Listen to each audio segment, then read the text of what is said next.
አካይድ ስራሕ ርእሰ አድባራት ወገዳማት ቤተክርስቲያን አክሱም ጽዮን ንቡር አድ ጎደፋ መርሃ ቤተክርስቲያን ጉቡእ ሃይማኖታዊ ምድላዋታ ወጊና ምእመናት ጽበ ከም ዘላ በመሕባር ናብታ መንበረ ጽዮን ቅድስት ያሬድ ነገስታትን ቅዱሳንን ዝኾነት ቅድስት ከተማ አክሱም መጽዮም እቲ በዓል ከኽብሩ ጻውዒት አቅሪቦም ከም ርእሰ አድባራት ወገዳማት አክሱም ጽዮን ቤተክርስቲያን ንዝመጽእ ህዝበ ክርስቲያን ብፍላይ ለብዘበን ሰንበት ስለዝውዓለ ኩሉ ክመጽዩ ኢልና ስለንሓስብ ኣብቲ ከባቢ ቤተክርስቲያን ነቲ ህዝቢ ማዕረፈ ዝኸውን ብምስትኻል ብሰንበት ትምህርት እውን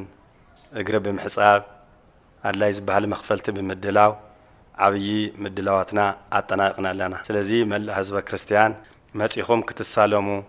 ንኽትመጹ ኣብ ምድላው ዘለኹም ኩልኹም እግዚአብሔር በሰላም يمصخم ንዝሓለፈ ሰለስተ አዋርሕ ነቲ በዓልን ናብቲ በዓል ንዝመጽእ ጋሻን ዝምጥን ምድላዋት ከም ዝገበሩ ዝሓበሩ አዛዝ ፖሊስ ከተማ አክሱም ኢንስፔክተር ተስፋይ ሕሉፍ በዓል ሕዳር ጽዮን ፍጹም ሰላማዊ ብዝኾነ መንገዲ ንምኽባር ሙሉእ ምድላዋት ከም ዝወገኑ አፍሊጦም ተመንእሰይ ተወዲቡ ማሕበረሰብ ተወዲቡ ምስናይ ጸጥታ አካል ከምኡውን ምስናይ ፍሰት ሓደጋ ትራፊክን ናይ አሽከርከርቲ ባጃጅን ከምኡውን ታክስታት ብምውዳብ ፍጹም ሰላማዊ ብዝኾነ መንገዲ نخحلف ملء مدوالات ودي سلازلا ناقص مصيخهم قومنيخهم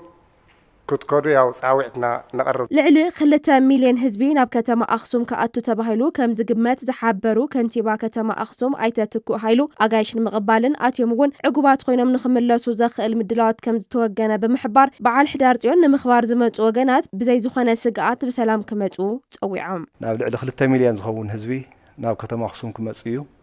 ዝብል ተሐሳብ ዝገበረ منقصاص يكايدلو كم محدارن كم حزبن كم بيت كريستيان يونيفرسيتي اخسوم محبر لمعات اخسومن كبابيان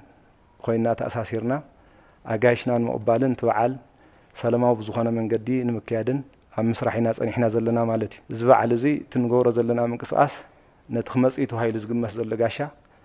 ብዙ ምቹን ብዙ ቀበልን አገባብን ኸይደለና አሰናዳዊት ኮሚቴ በዓል ሕዳር ጽዮን ኩሉ መዳይ ምድላዋታ ወጊና አጋይሻን መቅባል ተጽበ ከም ዘላ ንጋዜጠኛታት ኣብ ዝሃብዎ መግለጺ አፍሊጦም